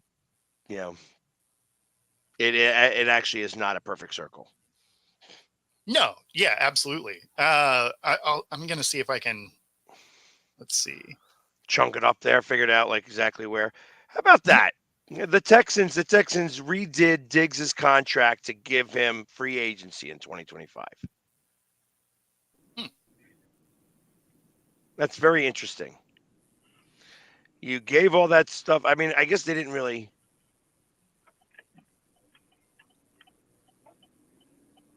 Yeah, so they got a second round. They gave up a second rounder, and they got Diggs, a sixth and a fifth round. And then they're going to let him go to free agency right away. Interesting. Do you think players start doing these 1-year contracts? Yeah, I mean, I think the NFL is starting to get a little bit more like the NBA in the player empowerment. I can move when I want type of thing. So I think you're going to start seeing higher contracts for shorter periods of time, especially. I like move that idea, but yeah, I mean, it gives them flexibility. It builds less loyalty to any players, right? As a fan, right? Now you're definitely about your team, not about the guy. that's Usually been long gone. Yeah, but I mean, there's still some of it, but that would pretty much do away with it. Yeah. That was slick. I'm trying to charge my phone up. I made a mess. Nice. Yeah, I can't find I can't find the article, but they said I'll have to find it for one of the shows next week. But basically, they scaled a pool ball to the earth, and the earth is actually smoother than a pool ball per scale. I was like, oh, that is pretty crazy. I'll have to find the article again because it was an interesting read. Gotcha. Okay. Yeah, I don't know how I feel about that. Well, when you think of the scale, right? I don't know. A cue ball is pretty smooth. They are pretty smooth. They are pretty smooth. So all of a sudden you're going to be like, maybe they're talking like the common cue ball in a dive bar that's been there for a long time. Even still, like that. Well, no, because that's got that little itty bitty chunk taken out of it, and it's got the the chalk marks that have been there forever. You're talking about that's the whole through down the street. I got you. Yeah, that's what I'm getting at. Not the one, not like we're at a pool hall and we're gonna give you the shiny cue ball. Like that's no way is that the case. Even the pores in that thing, there is no pores. So, yeah, no. What are you driving a bike or something there, Stat Guy? No, I'm in my car. Why? It's just I hear the wind. I'm like, what's he riding a bike? He's No, it is windy as shit right now, just outside of Indiana. Oh, okay. Going to the Pacers game? No, I had South Bend Cubs tonight against Quad Cities, and then I got to go to Tennessee tomorrow for Rocket City versus Tennessee. Rocket City. What is this? Hockey? Minor league baseball. Minor league baseball. As I'm going to say, the Union are going to be in Tennessee. Yep, they'll be in Nashville. Yes. Yeah, that's what my phone call was that I had to take. I had to get my my season-long credentials for minor league baseball instead of going team by team. Now I just have the season credential pass that gives me access anywhere. Oh, that's cool. Now, which level? A, B, independent? All four. A, double A, high A, and triple A. Awesome. Nice. Let me know when you come to Philly or Lehigh or Reading. Lehigh, I will be at late later this summer. I don't know the exact date, but I will be in Lehigh later this summer. And what you're coming here to Seattle in a week or two? Next, so the Cubs are out in Seattle next weekend, so I'm debating Friday or Saturday. I do not know yet. I Okay. gotta check when I can. It'll be one of those two. Cool. Yeah, just let me know, man. So, all right, Mr. Minor league guy, who has been the one guy who you would say right now is a budding star, the highest budding star that you have run into in your travels? Right now, Owen Casey. Who- Owen Casey plays for AAA Iowa, which is the Cubs' AAA affiliate. He is a 21-year-old Canadian. And basically, had he not been 21 years old, he would probably be on the major league roster right now because he hit over 500 during spring training. He had 4 home runs. He led all of the Chicago Cubs in RBIs during spring training. Fast forward now, we're 6 games into the minor league season. He's hitting 400 with like 6 RBIs right now. Wow. That's impressive. Yeah. How about pitching? We'll see that. Hopefully, the guy that I want to see pitch is pitching tomorrow and not tonight, but that would be Cade Horton. And are these guys already drafted through a team? Like who they attached to? Cade Horton was the Cubs' first-round pick in 2022. If you remember the story about him, he came into the University of Oklahoma as a two-way player, ended up having Tommy John surgery his freshman year, and then basically came back just in time for the NCAA tournament where he was the closer, and he started the national championship semifinal and struck out 15 batters in 7 innings. And then the Cubs took him number 7 overall. In his first year in professional ball last year, he ended up going 8-1 with a 1.96 ERA, 97 strikeouts, and 63 innings with 13 walks. Nice. Sounds like he's got good command. Yeah, he throws 97 to 100. He's got a 92-mile-an-hour changeup, a 92-mile-an-hour slider, and he's got an 88-mile-an-hour splitter. Wow. So nothing straight and nothing soft. And that's a different show. Like, So all right. I have a question because now they're starting to show this a lot in Philadelphia. They actually have a whole board to it now. You always see the picture and it's got distance and like movement, I guess, the movement things. Yep. And it's like, all right, it's -10 and -6 or whatever, or Yep. I figure it's always got to be a minus, right? Because it's going, you're letting the ball go up high and it's going to go low. What would make it a positive?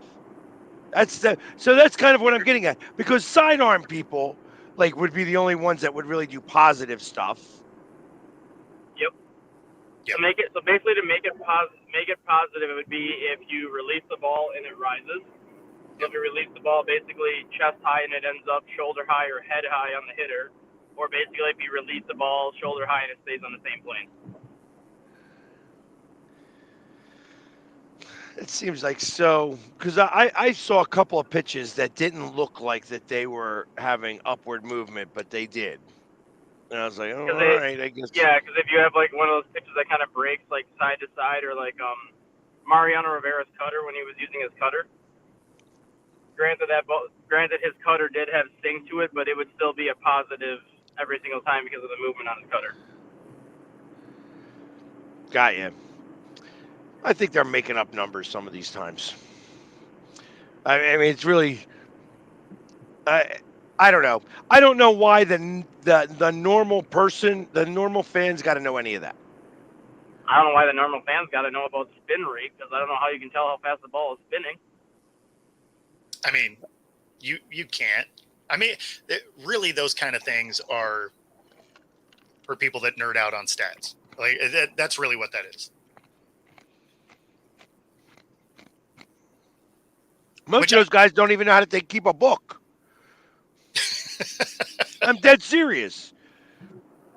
keeping a book is a lost art. Yep. Am I going to the City Connect party today? No. Oh, now that you brought that up, I gotta ask you now that these jerseys came out.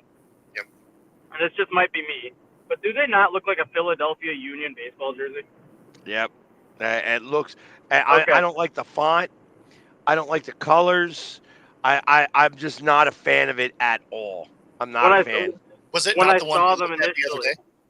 No, it's not. Oh, it's not. Oh, okay. I was gonna say because the one we looked at the other day wasn't bad. So I guess I haven't seen the one they actually went with. They're not even Yeah. Philadelphia Philly team colors. It's like a blue with a gold. So it's So it's a Mariners jersey. so no, it's the colors of the city of Philadelphia flag Okay. is dark blue, light blue, and yellow, or Yeah. gold. So that's why the City Connect. This is supposed to get, but the fonts on those jerseys look like ass. I mean, listen, it's supposed to be a connect. You're connecting with the city with your franchise. Mm-hmm. You should have made the P the same as the normal P. Should have had, and then done the font. At least that would have been better for me. You know what I mean? A little bit. I think these jerseys are ass. Yeah, when I saw them this morning, I thought it was the Philadelphia Union's new jersey. I'm like, oh, those are kind of cool. And then I looked again. I'm like, that's really dumb. Yeah, I'm not a fan. I get one, I'm sure. You know, it's like I'll have to get one, but I ain't real excited about it. I guess what do you Oh. expect from Fanatics? Is that so? It's basically calligraphy writing. Am I looking- It's a weirdo font that they got off of Word.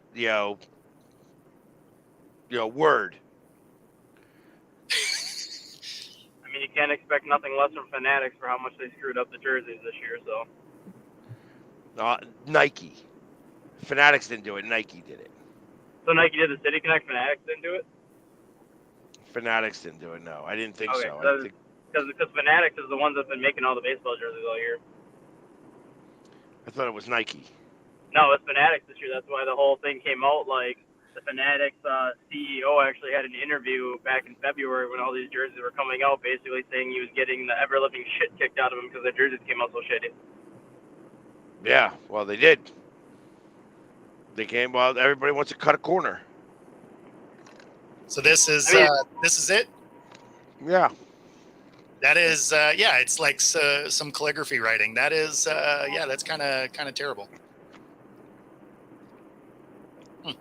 Yeah, not a fan. Yeah, that's very weird. So, yeah, I'll get one because I got to get one. Because why not? Yeah. Well, why not? Because I don't like it. Is why not? But, and then doing my colors for that is going to look ridiculous. True. And so, it is what it is. I don't get to make the say. Yeah, but it's you should. You know what? If with the moment I become a clothing designer, I will start making a say. I have a hard enough time putting on clothes. But yeah, no, I am. I'm not a fan of that jersey. I like, and we already like the powder blues. Are these supposed to take over for the powder blues this year? Is that what this is? Because I'm not a fan. That's the problem. I ain't a fan of that. The Don't powder get the blues Cardinals- are the icon. Don't get the Cardinals or Blue Jays started on their powder blues right now.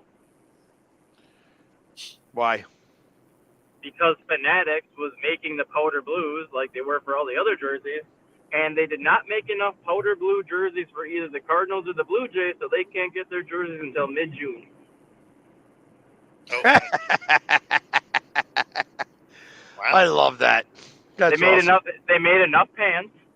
They did not make enough jerseys, so the Blue Jays and the Cardinals will not be allowed to wear their powder blue jerseys until the middle of June because that's the soonest Fanatics can get enough made to get out to them. crazy. like I said, Fanatics is getting their ever living shit kicked out of them for the jerseys this year, and I made a comment about it last year. What's the best way to go bankrupt without saying you're going bankrupt? Screw up like they did on the jerseys this year. Yeah. I mean, Thank God they opened up a casino. it seems like they'd have to throw money at the problem to make this happen faster. I feel like Major League Baseball is big enough that, you know, they could lean on them to to make that happen. It's all made in one factory. Yeah. All one factory. You know, go to China. You go to one spot in China. First floor is Adidas. Second floor is Reebok. Third floor is Nike. And so on and so forth. All one factory, all same place. Yeah, pretty much. So they could send them over these jerseys for, you know, St. Louis. Just turn them inside out and put the Cardinal on there. You'd be fine. I'm not a fan of these jerseys. It's like I wasn't a fan of the Sixers jersey when they did the Boathouse Row on the jersey. I was like, that looks dumb. That just looks dumb. You know, you don't put a skyline or an outline on a jersey. Like if you're going to put a skyline or something, do it on the court. That would be the cool thing to do. You know, like on my main logo, on the main Philly Sports Guy logo, I have the skyline in the background. You don't even see my face. It's just it's a drawing of a mohawk, the eyes, and the goatee. You know, so it's not even a face, but in the background you have the Philly skyline. Like that's where the Philly skyline should go. Like on the court would be a cool thing, and you're looking at it from one way, you see the skyline. It's like going to, like I didn't realize it until after looking at it for a little while. When you watch Oregon's basketball games, Oregon College basketball, they have all the trees. I'm like, what the hell is that? Like you can't even tell because it's so. Then you can't see the forest for the trees, you know, because of the way they had it set up. It just looked like there was like this green encroachment coming in on the basketball court. Then you realize they're trees.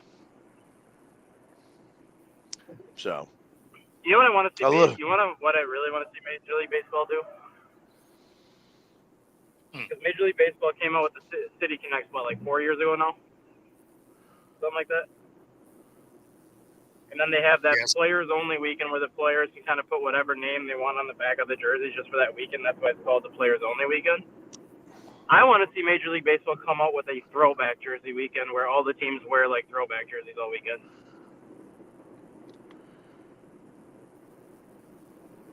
I would like them to do throwback everything. Get the balls, play with the gloves, do all that stuff. The neck rolls. Fun, steal a base. Well, no, but think about playing baseball with the old style baseballs. Okay. Oh, God. We would have a lot of 0-0 games. No helmets and home plate. You got to wear the helmets.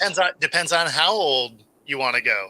Like, you know, some of those balls had some real pop to them. Yeah. Bring back some of them old bats too. Let's pair up some of them hot bats with the juiced balls. All of a sudden, we're hitting 600 feet. I want to see Babe Ruth and Hank Aaron hit a juice ball. Right? That'd be amazing. Yeah, if they were playing with the balls that they had today, oh my Lord, like that, the one that everybody talks about, that Babe Ruth that hit was like 551 feet. That had gone at 650. Oh yeah. So we think. Yeah. Who even knows? Frankie, are you in town, or are you going to be watching it on pay-per-view?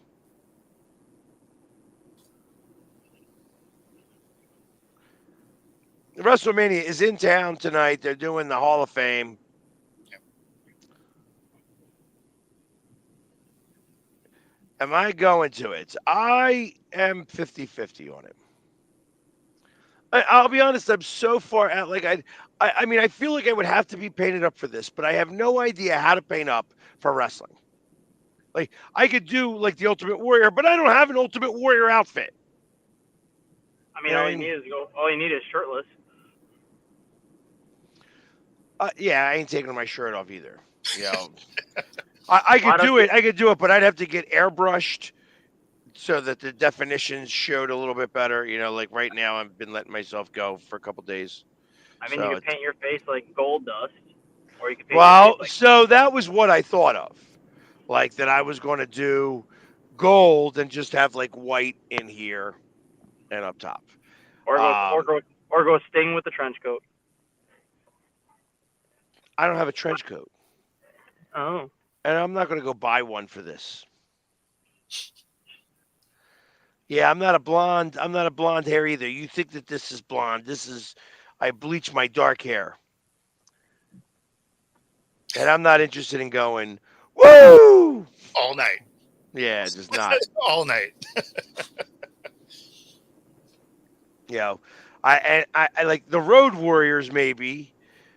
You know, where Yeah. like I could go in with like the shoulder shoulder pads and paint them black, spray paint them black, and then put some spikes on them real fast and just wear some black shirts. I might be able to get away with that.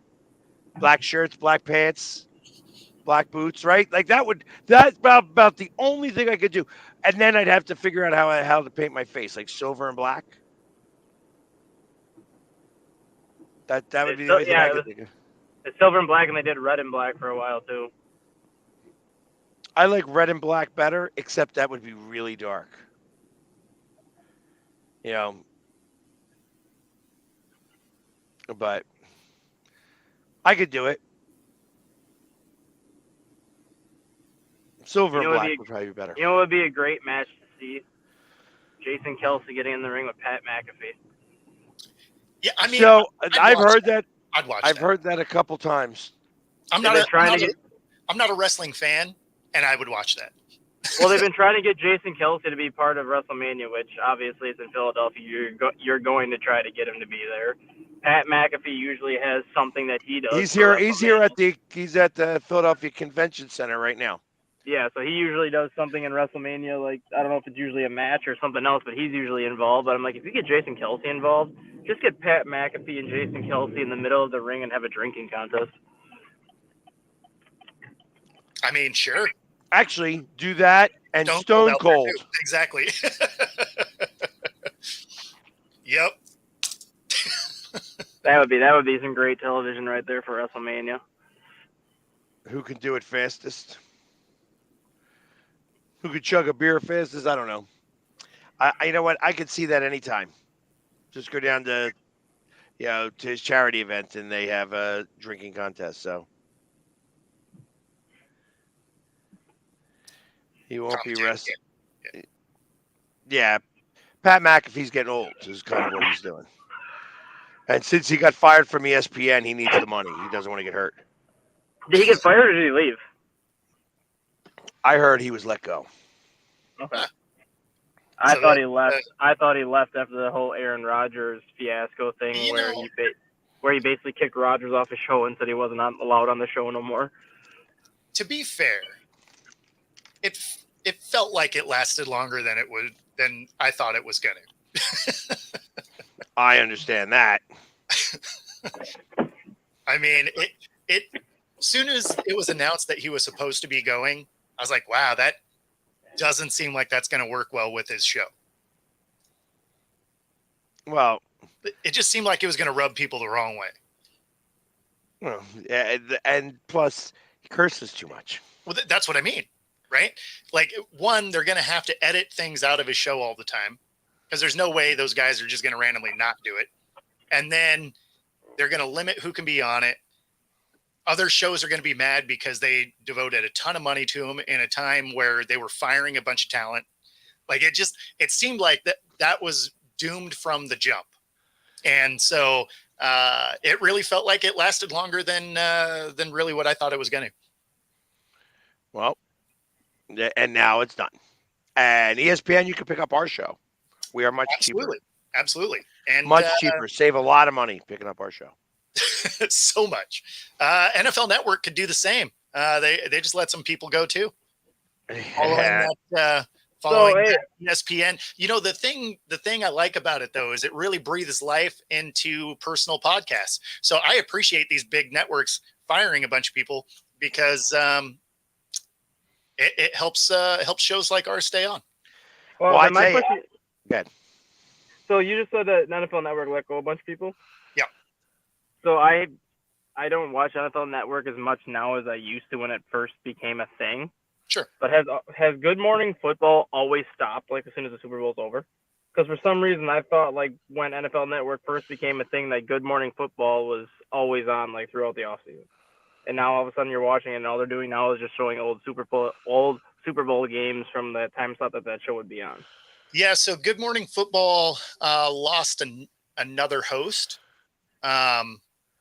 So The girl that they had this year? yeah. So as I recall, I believe Kyle Brandt moved on. Oh. So at this point, none of the original cast Peter Schrager is still there, I guess. So And Burleson too, yep. Because Burleson hops on quite a bit, yep. well, yeah, but he just comes as a guest now. He's not actually part of the show. So as far as I know, Schrags is the only one that's still a part of it. Everyone else has moved on to other things. So I think it's a show that is kind of winding itself down. Sounds like it. I Why kinda like that Kyle too. Brandt? Yeah. No, I mean, him and Peter Schrager are actually, I mean, incredibly knowledgeable, right? Like, I mean, they're likable guys. They're just, with everybody leaving that show, because Kay Adams left, 2 years ago now? Yeah. Hey, but Good Morning Football. Well, I guess it wasn't Good Morning Football. I guess it was just the NFL Network.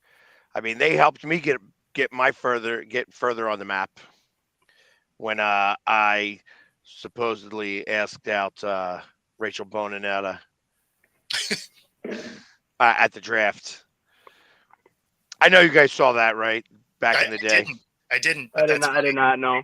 Oh, you could pull that up. You could YouTube that and be like, Eagles fan asks NFL Network star out on live TV.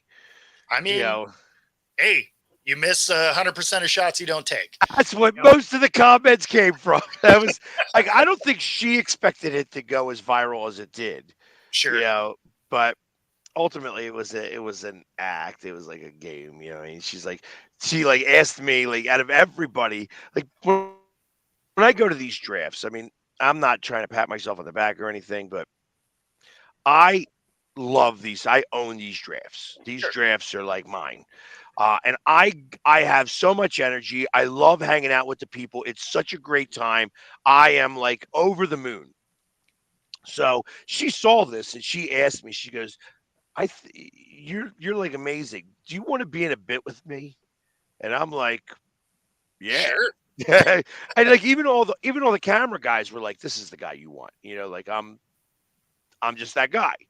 So she told me, like, she's like, listen, I'm going to be talking, and then I'm going to come over to you, and you are going to be like, hey, I'm just here to see you.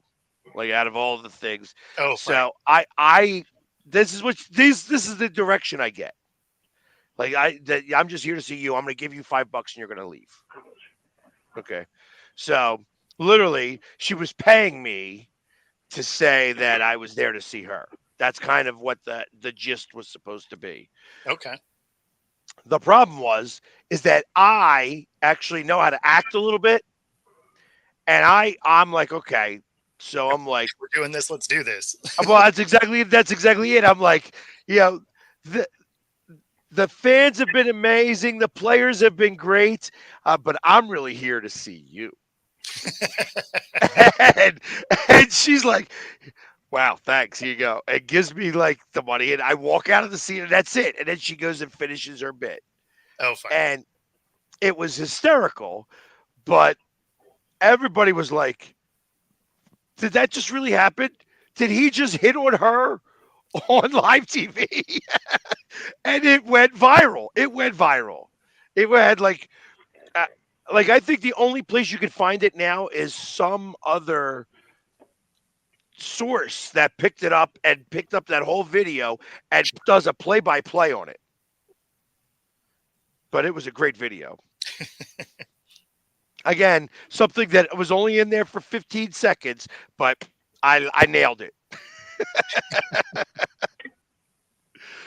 I'll have to find it, and show you guys once. It was hysterical. Yeah. So this is the group that got let go. God, that guy has such big ears. Right. Yes, he does. My God. It's funny though, 'cause, like he's a surprise they let go. Melissa Stark. Yeah.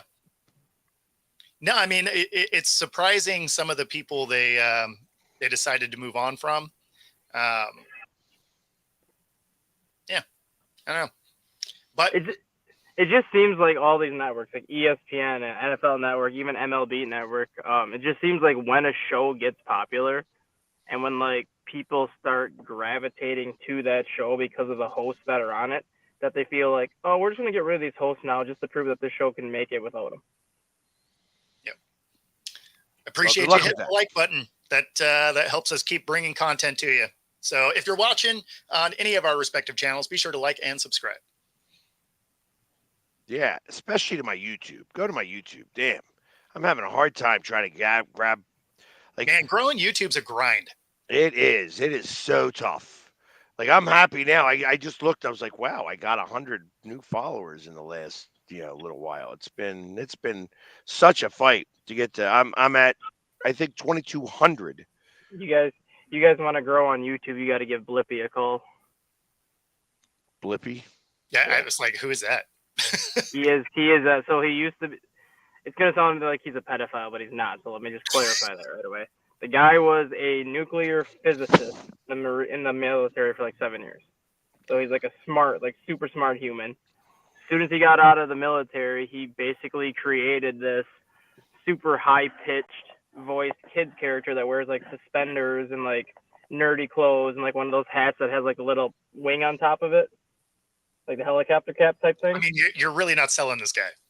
Okay, but anyway, so he does like a lot of things for kids. Like he'll go to like children's museums and like show the children's museums off, so the kids like know what they're about, and it does it to like promote the business that he's going to. Also, he'll go to like fire stations or police stations and kind of do like a lot of hands-on type of things or whatever.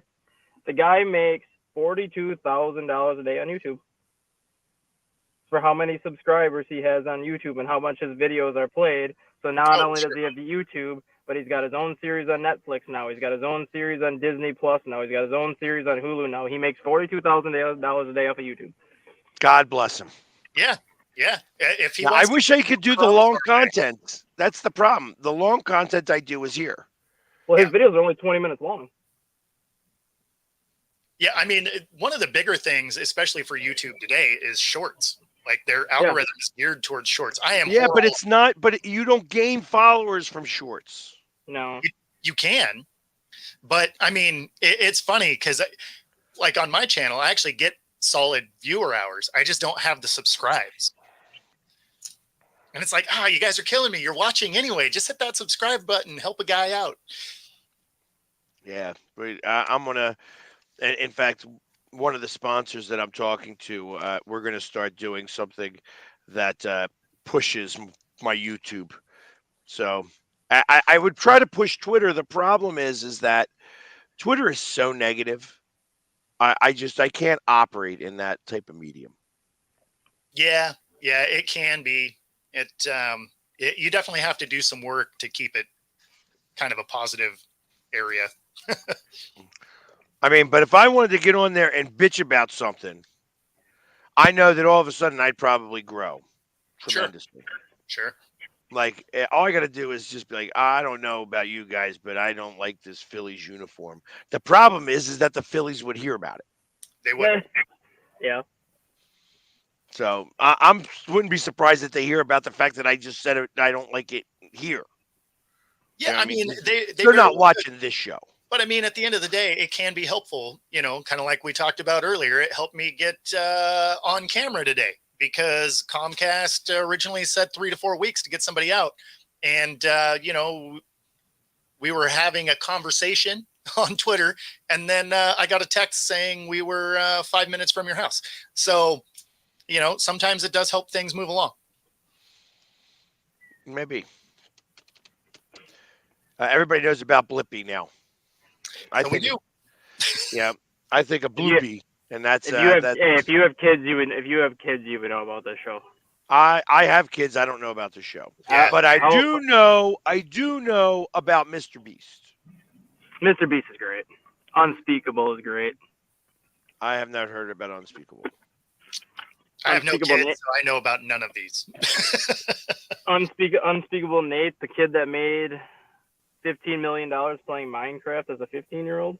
That's awesome. Now he's got his own YouTube channel that he basically used all of his Minecraft funding from the start, and now he just does like stupid shit like fill his Texas mansion with over 1 million ball pit balls. Man, Bayou Bengal, 7 kids. Like you got a volleyball team. Yeah, he's setting up franchises. You know what? You want to talk about ridiculousness and people making millions of dollars? Whoever was the one who came up with this Skibidi toilet, I'm sure neither one of you have any idea what it is that I'm talking about. Zero clue. Yeah. The squatty potty? With the head on the toilet? Yes. Skibidi toilet is what it's called. Yeah. Skibidi toilet. It scares me that I even know this. And it's got this ridiculous song. Oh God. And it is the kids love it. Want to put their head on the toilets. Skibidi toilet. Weird enough. Look it up. I tell you, you want to talk. So, like I said, this all goes back to the fact that I'm doing Twitch. Yeah, see, maybe that's because I have the option to do YouTube too. So maybe that's what I'll do. I'll start doing it on YouTube. Well, that's like Scrub Daddy. The only scrub daddy I know of is the Sponge. That's what I'm talking about. The guy makes over $100 million selling that damn thing. He lives down the street from me, or he grew up down the street from me. Yeah.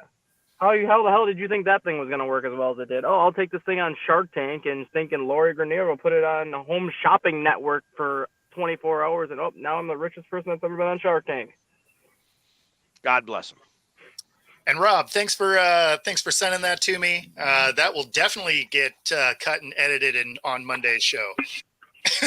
Yeah, it was a great video. I tell you, it was one of the better ones. I mean, I have videos that have gone mega viral.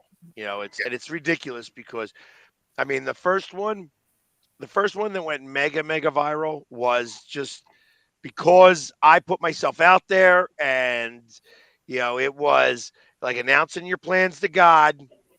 God's got a different idea. You know what I mean? Yep. And that the first time was when the Sixers. They're up by 18 points. Ain't no way we're going to lose this game. We're going to win this game and put a dagger in the hearts of all Atlanta Hawks fans. Let's go Sixers. Yeah. The next video I did was, I don't know what to say. I don't know what to say. I was dumbfounded. That's hilarious. Yeah, and that wound up making there was 2 things that got reported on that actually made the radio. One was they were putting out missing person signs all around Philly. Somebody was doing this, and it was Ben Simmons and Tobias Harris. And the other one was like, you got to listen to this guy. And it was literally me. I'll never forget. I did it. The next day I'm over at my dad's house, and I'm like, maybe I got away with this. Only 24,000 people saw it. And next thing you know, within an hour, that was up to 240,000. It wound up having it was just the perfect, moments before disaster strikes. Sure. Videos. You know what I mean? It literally was. And I had so many things happen to me wrong that day. I bought a ticket and they wouldn't, like, the ticket wouldn't come to me. Like, they said they're sending me the ticket. I didn't get in until halftime. Oh wow. So I finally get into the game at halftime. I get to watch a quarter. We're up by 18. I'm like, there ain't no way we're losing this game. We lose. Yep. And then of course, being the sound Oh, bite. see? All of a sudden, Brian was right. You were the bad luck. And then I'm the sound bite for the season. So the season is over. You know, it's like again, it was down in Tampa. The Eagles are down in Tampa. And, you know, we're down by 17, but I didn't hear no bell. This game ain't over yet. And then, you know, the next video I did was, so the season is over. And somebody took the two videos, mashed them together, and that was the soundbite. And it was amazing. You would be watching like women using my voice. Like these hot women would make a stitch video using my voice. That's and I awesome. was like, that's hysterical. That's good. But another one that went mega viral. And Yeah. then of course, you know, now you could use that with the picture of me going in Tampa. Because Yeah. it all fits now. So it's like not only am I the voice of the season being over, I'm the face of it. That's right. Sad panda. Exactly. But yeah, tune in next week when you get to see all these ridiculous videos. Oh yeah. Yeah. No, the one that the one Rob just sent me, I'll cut down and we'll make it a clip. I think that'll be hilarious. That is a great video. That is just a great video. Absolutely. Well, that actually brings us to the end of our show. Thanks for tuning in.